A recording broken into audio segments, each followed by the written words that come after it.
estamos en nuestros estudios, como te adelantábamos, con Sabrina Ahmayed, que es diputada nacional por la Ciudad Autónoma de Buenos Aires. Hace ya varios años que la he entrevistado, no de forma presencial, sino telefónicamente, así que hay un cierto vínculo de asiduidad, y te quiero agradecer por venir a la radio. Estás acá a unas cuadras del Congreso de la Nación, pero tomarte este tiempo para charlar con nosotros. ¿Cómo te va, Sabrina? Un placer.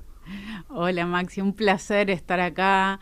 Además, yo hacía radio, una de las cosas que más extraño desde el momento en el que acepté la candidatura. En CNN estabas, ¿no? Estaba en CNN Radio, antes había tenido mi propio programa en Radio Nacional, que era un programa específico sobre historia, que quedaron los podcasts por ahí, que fue una experiencia súper linda, que se llamaba Pasado Imperfecto, y después en CNN con Fernando González hacíamos todos los sábados País Adolescente juntos. Entonces la radio es parte de mi vida, como las clases en la universidad, claro. Solo que las clases las sigo haciendo, y bueno, ponerme ahora a entrevistar políticos sería raro. Bueno, tenés que venir a Sónica a hacer un programa, claro. La tenemos a diputada Lemoyne en el otro estudio, venís vos y ya está, estás a una cuadra del Congreso, listo. Todos no hay ningún problema. Representados, ¿viste? Porque es así, la pluralidad que tenemos en este programa lo tenemos en la radio también. Me insisten y estoy acá. Vengo al programa de ustedes todos los días. No, amo la radio, me parece que es maravilloso, así que es un placer estar en el estudio. Sabrina, sos historiadora. Contame un poco de tu historia personal, contale a la gente de tu historia personal, por qué elegiste esa carrera, qué te llevó a ello. Yo en realidad en la universidad estudié ciencia política, siempre hubo ahí un bichito que me interesaba. Me acuerdo mucho de tener durante el secundario orientación vocacional, a eso de los 17 años, que uno no sabe qué se quiere dedicar toda su vida, y de repente habían venido a la escuela unos orientadores y dijeron, bueno, en el diario, ¿a qué le dan bola? Y yo miraba y leía y consumía política y dije, bueno, política, ¿qué hago esto? Y ahí empecé a ver la carrera, y ciencia política es una carrera muy general que tiene un poco de historia, que tiene sociología, que tiene una formación bastante abarcativa, y que fue súper interesante hacerla. Y cuando terminé me di cuenta que me interesaba mucho nuestra propia historia, la historia argentina, y ahí decidí hacer una maestría y un doctorado. Hice bastante prolija carrera académica en CONICET, empecé a investigar y pensé que me iba a dedicar a eso toda mi vida. ¿Y la familia apoyó eso? La carrera académica, sí, de hecho, justo cuando yo había empezado a salir con el que fue mi marido, estaba entrando en CONICET, era mi vida de aquel entonces. Muy compartido. Mucho más tuvo que apoyar el momento en el que decidí hacer política, ¿no? Que ahí sí cambiaron mucho más las cosas. A mí me gusta siempre hacer entrevistas, y con José siempre lo charlamos desde el punto de vista humano, más allá de lo político, que ya vamos a adentrarnos y a charlar, para que la gente conozca, ¿no? Porque yo siempre digo que el que llega a la Cámara de Diputados o el que llega a la política tiene una historia previa. Entonces, también para entender un poco su pensamiento, tenés que entender su historia previa. El contexto en el que se crió, de dónde vino, qué estudió, cómo era su familia. Y por suerte la mayoría de nosotros somos mucho más normales, me refiero a totalmente. Tenemos vidas mucho más parecidas al resto de las personas que lo que uno a veces se imagina. Pero, y también nos pasa a nosotros los periodistas o la gente que está en los medios, que cuando te juntás con alguien, te dicen, che, pero vos tomás un café con alguien, tomás un vino, ¿y por qué no?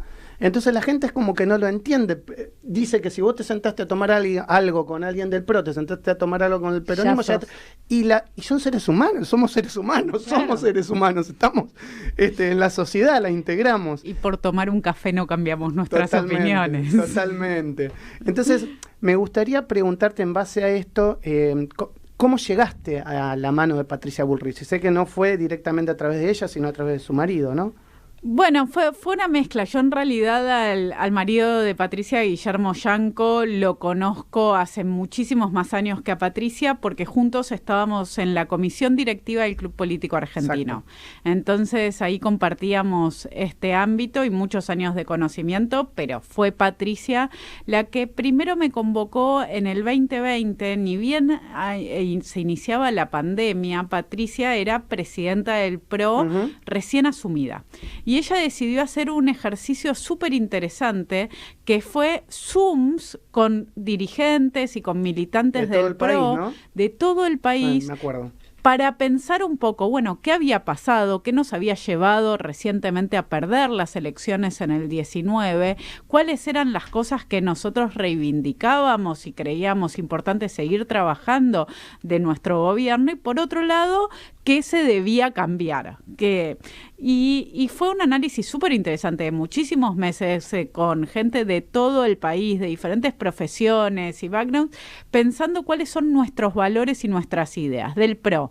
Y la verdad es que yo no era del PRO, fui convocada por Patricia y a mí me pareció súper interesante el ejercicio de ver a un partido político pensándose a sí misma o casi en estado de asamblea.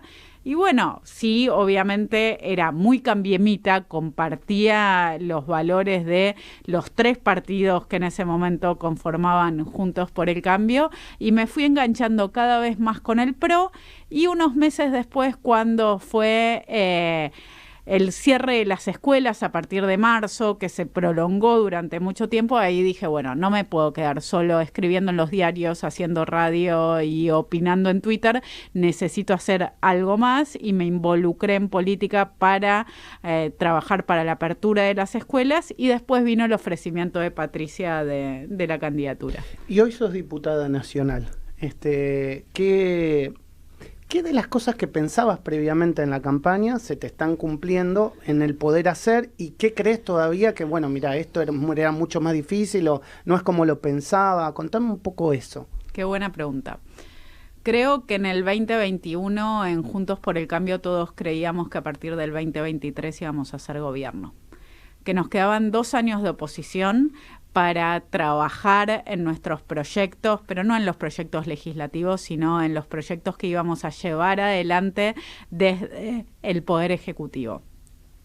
Entonces, si vos me preguntás cuál es la máxima diferencia, es que los primeros 2 años, hasta las elecciones generales del año pasado, tanto los que entramos en la Cámara en el 2021, que hubo un recambio muy importante, como los que ya estaban antes, estábamos trabajando a nivel técnico con los equipos, construyendo lo que el gobierno de Juntos por el Cambio, que todavía no se sabía si Mauricio se iba a presentar, si Horacio parecía que era el candidato fijado, estamos 2021, volvamos en ese momento, Patricia empezaba a tener ganas de serlo. En ese escenario en el que cambiaron muchas cosas a lo largo del tiempo, lo que hubo continuidad era en prepararnos para que no sucediera lo mismo que había sucedido en el 2015, de un proceso de aprendizaje de varios meses de quienes en todo caso habían tenido experiencias previas con Mauricio Macri en la ciudad, pero que llegaban por primera vez a Nación.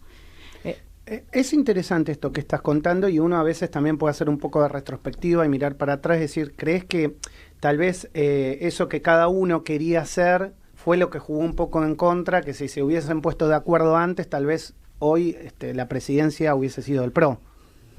Creo que en política... Es contrafáctico, ¿no? Pero... Creo que tenemos que aprender que en política, cuando uno está muy seguro de que algo va a suceder, después se cruzan un montón de variables y todo es más complejo y las cosas pueden no salir como uno espera. Ese es un gran aprendizaje.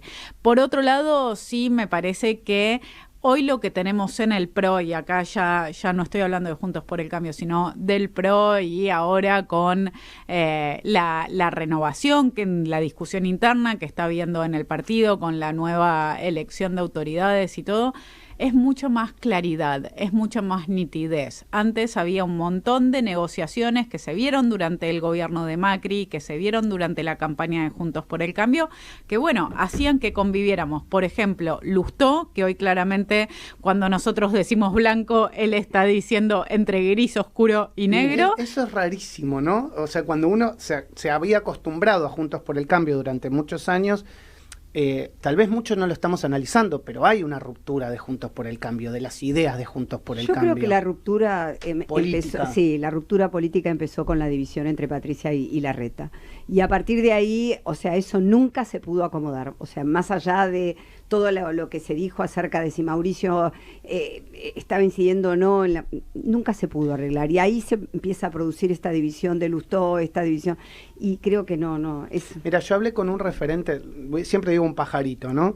Un pajarito, un referente muy importante de la coalición cívica que vino y me habló, me dijo acá, y el día que ganó Javier Milei me dijo, estoy muy triste. Le digo, ¿por qué? Porque ganó Javier Milei. Dijo, no, porque se rompe Juntos por el Cambio. Y me lo dijo al otro día de que había ganado Milei. Es que para la coalición cívica fue realmente un lugar al que no podían seguir caminando, y en cambio desde el PRO rápidamente lo decidió Patricia y Mauricio, pero incluso los que no estaban tan convencidos al principio también siguieron esta línea. Entendimos que tenemos que ser el cambio.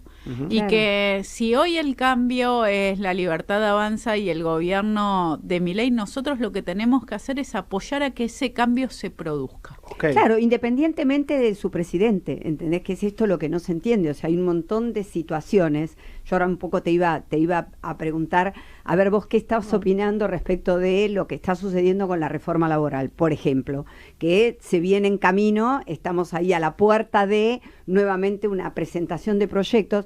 Porque y que el presidente quiere llegar con esto al 25 de mayo. Y que el presidente ¿no? quiere llegar con esto, y que pareciera que hay como una apertura a cuáles son los proyectos que están presentando, escuchémoslos, que quizás fue el error de no haberlo hecho de movida, ¿no? Pero que todos somos conscientes de lo que se necesita. Entonces, un poco desde tu rol, ¿no? en el Congreso. Primero quiero señalar que siempre hay un tiempo de aprendizaje y que también hay que tener claro que la mayoría de los ciudadanos eligieron como presidente y para gobernar a un candidato y a una fuerza política que no vienen de la política, que no tenían experiencia. Entonces, el camino del aprendizaje es aún más largo, y eso es lo que desde el Congreso vimos tan claramente con la ley Ómnibus, una ley que desde el PRO trabajamos muchísimo junto a Alejandro Finocchiaro. A mí me tocó llevar adelante el capítulo educativo y realmente fueron muchos esfuerzos, porque de hecho era justamente un capítulo en donde había acuerdos para que se votara y se convirtiera en leyes, pero bueno, vimos que no hubo el trabajo político suficiente, no alcanzó para que la experiencia de extraordinaria llegara a buen puerto, llegara a sancionarse. Ahora lo que nosotros estamos viendo en las reuniones previas que está viendo sobre un borrador, que se está trabajando en la Casa Rosada y en los bloques dialoguistas, es que hay más voluntad de escuchar cuáles son las necesidades y las propuestas que nosotros desde el Congreso llevamos, y de hecho, como vos mencionabas, la reforma laboral es claramente un aspecto en donde nosotros vemos que están abriendo una puerta que no tenían ganas de abrir, porque como estaba en el DNU, ellos decían no hace falta pasar esto por el Congreso, y lo que nosotros le decíamos es por favor pasémoslo por el Congreso, porque esa parte del DNU está hoy siendo cuestionada, y en el Congreso reforma laboral tiene, discutiremos bien el texto, pero tiene apoyo suficiente para convertirse en ley. Exactamente, o sea, fundamentalmente porque es algo que se viene pidiendo desde todos los bloques, desde hace muchos años, y porque tenemos vigente una ley que es obsoleta. Entonces, todos, con diferencias de criterios, ¿no? Con diferencias de criterios en cada temática, pero la realidad es que todos estaban pidiendo una reforma laboral. Y es de esas leyes que cuando las sancionemos van a cambiar mucho la vida de la gente, porque va a ser más fácil contratar, porque va a ser más fácil conseguir laburo, porque van a ser más baratos los costos que analicemos laborales. Esto, ¿no? ¿Cómo ves la movida de lo que pasó en el 24 de marzo frente a esto, ¿no? Que decimos. ¿Por qué? Porque ahí se ve claramente una diferenciación transversal de partidos. Es decir, lo que dice José, mucha gente puede coincidir en que hace falta una reforma.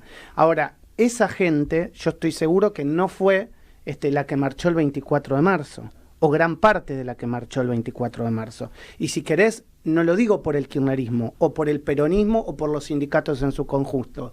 Hay parte de la Unión Cívica Radical con Lustó, hay parte de Horacio Rodríguez Larreta, escindiéndose del PRO, aunque todavía sigue perteneciendo al PRO, no sé, ¿lo evaluás esto? Sí, porque es un mapa muy complejo y lo conversamos mucho. La Unión Cívica Radical, de hecho, en el Congreso esto se ve claro, ¿no? Hay un grupo que está mucho más cerca de acompañar las medidas del oficialismo y hay otro grupo, dos grupos diría, uno más cercano a Lustó, Jacobiti y otro más cercano al ex gobernador Gerardo Morales, que pivotean un poco, y Manes ahí en el medio, ¿no? Pero que son como dentro del radicalismo los más opositores. Después hacemos Coalición Federal, que también es un grupo muy heterogéneo, que ni siquiera es que votaron en la ley ómnibus todos juntos, entonces no sabemos muy bien cómo se van a parar, pero sí creo que Juntos por el Cambio tenía muchas diferencias, pero también tenía acuerdos. Uh-huh. Y yo quiero resaltar esto en un momento en donde parece que todo eran diferencias y que había que cambiar la forma de contratación, que había que terminar con la industria del juicio, que teníamos que abaratar eso los costos laborales. Exactamente, o sea, eso es lo que un poco... a ver, Sabrina, no podemos engañarnos. Los proyectos que se presentaron en Juntos por el Cambio, tanto Larreta como Patricia, tenían muchos puntos de coincidencia, muchísimos. Ahora, Juntos por el Cambio, ¿y los gobernadores peronistas? Ahí hay una gran pregunta, porque los gobernadores siguen siendo peronistas y siguen estando los sindicatos detrás de muchos gobernadores peronistas. Pero, ¿querés que te diga algo, Maxi? Yo creo que hoy los sindicatos... No te enojes conmigo, yo estoy preguntando. No, yo lo que digo es que hoy los sindicatos, de verdad, yo creo que hoy los sindicatos también piden un cambio. Okay. ¿Por qué te digo que piden un cambio? Porque, la gente ya no come vidrio, digamos, fácilmente esto. Entonces la gente sabe qué es lo que se está defendiendo. Los trabajadores, cuando me refiero a la gente, digo los trabajadores. Los trabajadores saben que ellos se están perdiendo. Y hoy estábamos hablando del tema jubilaciones. Exacto. Y sabemos muy bien que tenemos 10 millones de jubilados. Que necesitas cuatro personas activas aportando para bancar a 10 jubilaciones. Hay una realidad que hace que... hace unos años atrás vos hablabas con un trabajador y el trabajador hacía el aporte para pagar lo que era la cuota solidaria o la cuota sindical y no sabía lo que estaba pagando. Hoy consultás con cualquier trabajador de cualquier estamento y te dice, yo no quiero que me descuente, yo no quiero. Bueno, porque no le vuelve, antes le volvía en ayuda escolar para los chicos, le volvía en las vacaciones familiares, antes volvía. Entonces, lo que nosotros tenemos que hacer no es pelearnos con lo que fueron los sindicatos históricamente, que lograron muchos avances y mejoras para los trabajadores. No es tener una batalla cultural ahí, sino es entender que cambió la forma del trabajo en todo el mundo y que necesitamos mucha más, una palabra que el menemismo hizo imposible de repetir, flexibilidad, pero necesitamos ser más flexibles, necesitamos tenerle el músculo más entrenado, que sea más fácil contratar un tiempo.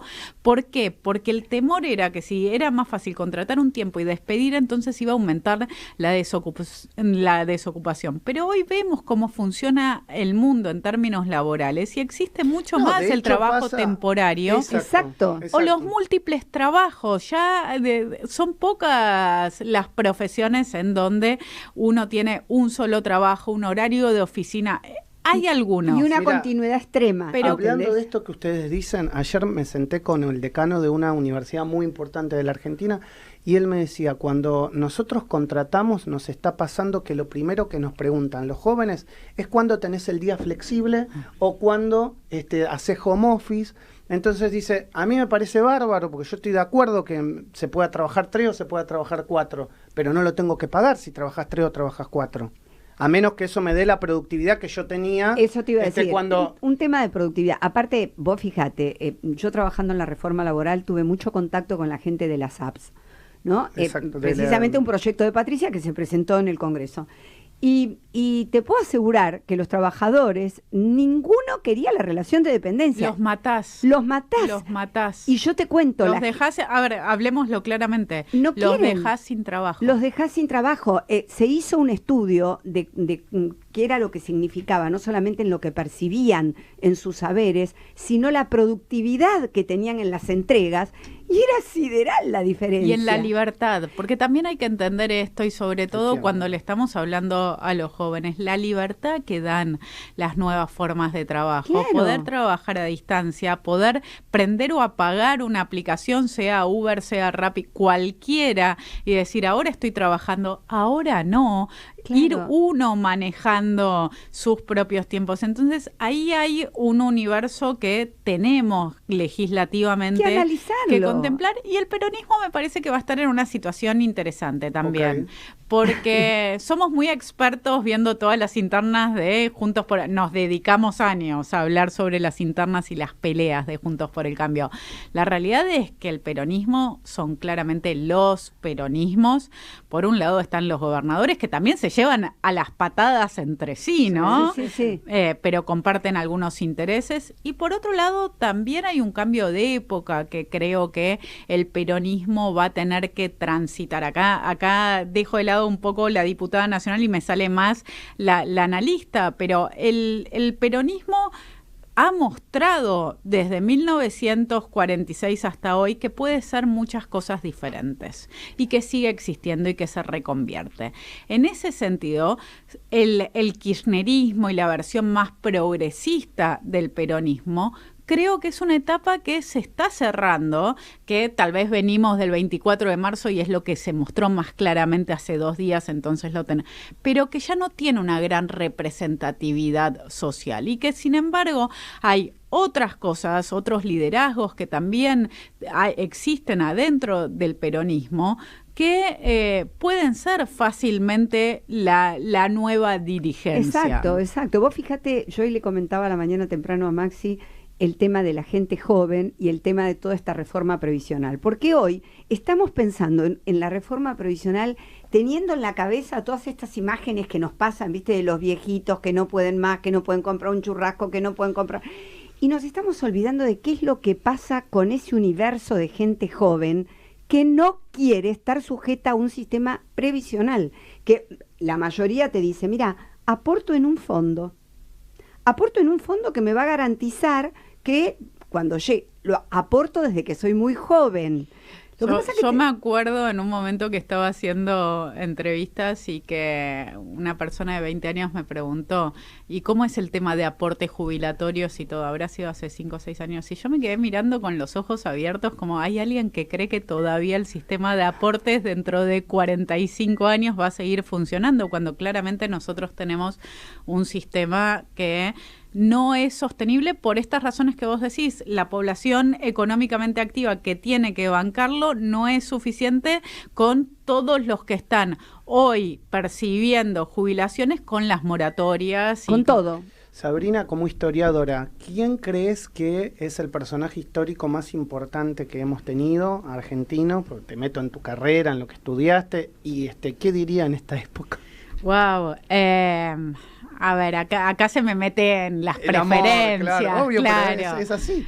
Yo creo que hay 2 personas sin las cuales la Argentina no sería la Argentina que me gustan. Después hay otras que lo mismo, pero y las 2 son del siglo XIX, Sarmiento y Roca. Okay. Todo lo que tiene que ver con la creación del Estado Nacional en sus diferentes atribuciones, en sus servicios, en esto que los argentinos estamos acostumbrados a que nos responda un Estado fuerte, que está en todo el país, que Roca lo hizo. Y por otro lado, lo adentro que nosotros tenemos, la educación y la educación pública como concepto, es una idea claramente sarmientina que no tiene nada de natural. Uh-huh. Entonces me parece que son ellos quienes marcaron un rumbo que sigue hoy presente y que de hecho está siendo muy recuperado por este liberalismo que está de moda, ¿no? Que tal vez se apoya más en Alberdi y más en lo económico, pero que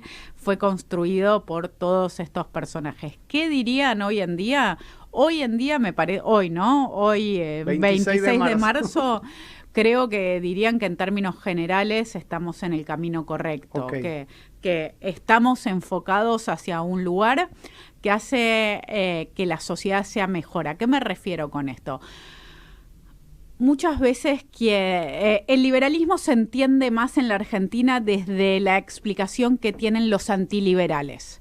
No se conoce tanto qué es lo que decían los liberales, sino que se conoce más lo que los críticos de los liberales decían. Entonces se ignora, por ejemplo, la profunda preocupación que tenía un tipo como Sarmiento por vivir en una sociedad igual, en una sociedad en donde no hubiera grandes diferencias socioeconómicas, no hubiera una riqueza concentrada y una pobreza, como lo que tiene hoy un país que nos tenemos que hacer cargo, que la mitad de los argentinos son pobres y que si bajamos a ver qué pasa con los niños, esto aumenta a 6 cada 10 o 7 cada 10.